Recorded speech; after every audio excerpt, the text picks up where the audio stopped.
বুধবার মহারাজা বীর বিক্রম বিশ্ববিদ্যালয় পরিদর্শনে যান উচ্চশিক্ষা দপ্তরের সদ্য দায়িত্বপ্রাপ্ত মন্ত্রী কিশোর বর্মন।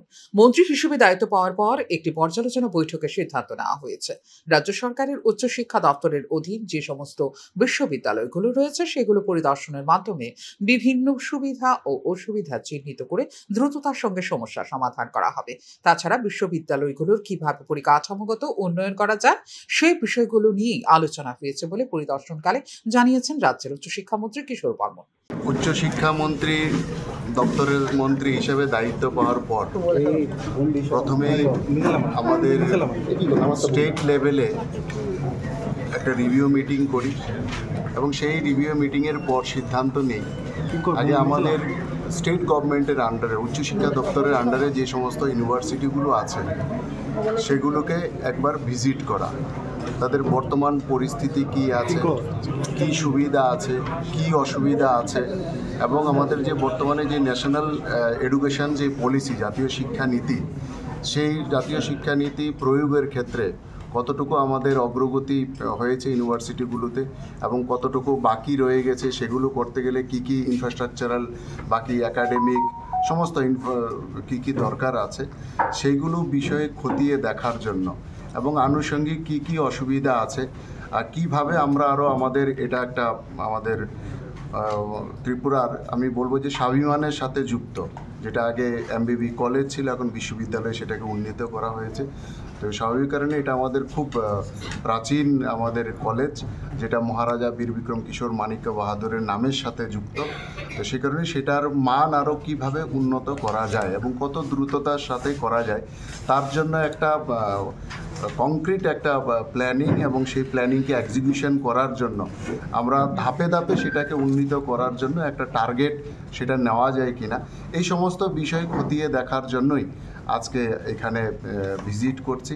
তো সারাদিন আগামী দিনে এমবিবি বিশ্ববিদ্যালয় পরিকাঠামোগত আরও উন্নয়নের মাধ্যমে ত্রিপুরা বিশ্ববিদ্যালয়ের অধীনে থাকা কলেজগুলিকে পর্যায়ক্রমে নিয়ে আসা হবে এই বিশ্ববিদ্যালয়ের অধীনে বলে জানিয়েছেন মন্ত্রী কিশোর বর্মন।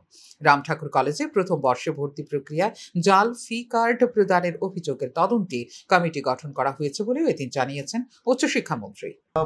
আমাদের মিডিয়ার মাধ্যমে এসছে, সঙ্গে সঙ্গে আমার ডাইরেক্টর আমার সঙ্গে আছেন, কাল রাতেই আমার ডাইরেক্টর এবং আমার এডুকেশনের যিনি সেক্রেটারি আছেন বিষয়টা ওনার নজরে আনি এবং সেটার তদন্ত করার জন্য আমাদের একটা টিমও সেখানে বানানো হয়েছে এবং তার সম্পূর্ণ রিপোর্ট সেখানে চাওয়া হয়েছে। যদি কেউ এর মধ্যে দোষী প্রমাণিত হয় তো এই ধরনের দোষীদের আমরা কোনো অবস্থাতেই ছাড়ব না। এমবিবি ইউনিভার্সিটির সঙ্গে আরও বেশ কয়েকটি কলেজ যুক্ত হওয়ার সিদ্ধান্ত নিয়েছিল সরকার, তো সেই বিষয়ে এমবিবি ইউনিভার্সিটির সাথে আমাদের গত বাজেটে আরও 3টে কলেজ সেখানে ঘোষণা হয়েছিল নতুন, সেই কলেজগুলো তো এমবিবি ইউনিভার্সিটির সাথে যুক্ত হবে। এছাড়াও আমরা চেষ্টা করছি আরও যে আমাদের ত্রিপুরা ইউনিভার্সিটির আন্ডারে যে কলেজগুলো আছে আমাদের এমবিবি ইউনিভার্সিটিকে স্ট্রেংথেন করে ধাপে ধাপে সেই কলেজগুলো তার মধ্যে কিছু কলেজ আমরা নিয়ে আসতে পারি কিনা সেটাও আমাদের পরিকল্পনার মধ্যে আছে। স্যার, এটার পাশাপাশি রাজ্যে যে প্রাইভেট কলেজ বা ইউনিভার্সিটিগুলো রয়েছে ওইগুলো কি আপনার পরিদর্শনে যাবেন বা আগে আমি সরকারি আমার যে কলেজ ইউনিভার্সিটিগুলো আছে সেগুলো পরিদর্শন করি। অবশ্যই প্রাইভেটও আমার নলেজ বৃদ্ধির জন্য প্রাইভেটও যাব, যদি সেখানে কিছু বেটার থাকে যেটা আমাদের ইউনিভার্সিটি বা কলেজে ইমপ্লিমেন্ট করা যায় তো অবশ্যই আমার জ্ঞান বৃদ্ধির জন্য সেখানে যাব, সেটা আমাদের কলেজ ইউনিভার্সিটিগুলোতে ইমপ্লিমেন্ট করব। রাজ্যে বর্তমানে 28টি সরকারি ডিগ্রি কলেজ রয়েছে। এগুলির মধ্যে 25টি ডিগ্রি কলেজ রয়েছে ত্রিপুরা কেন্দ্রীয় বিশ্ববিদ্যালয়ের অধীনে, বাদ বাকি 3টি কলেজ রয়েছে এমবিবি বিশ্ববিদ্যালয়ের অধীনে। চলতি শিক্ষাবর্ষে নতুন আরও 3টি ডিগ্রি কলেজ চালু হতে চলেছে রাজ্যে, যেগুলির দায়িত্বে থাকবে মহারাজা বীর বিক্রম বিশ্ববিদ্যালয়।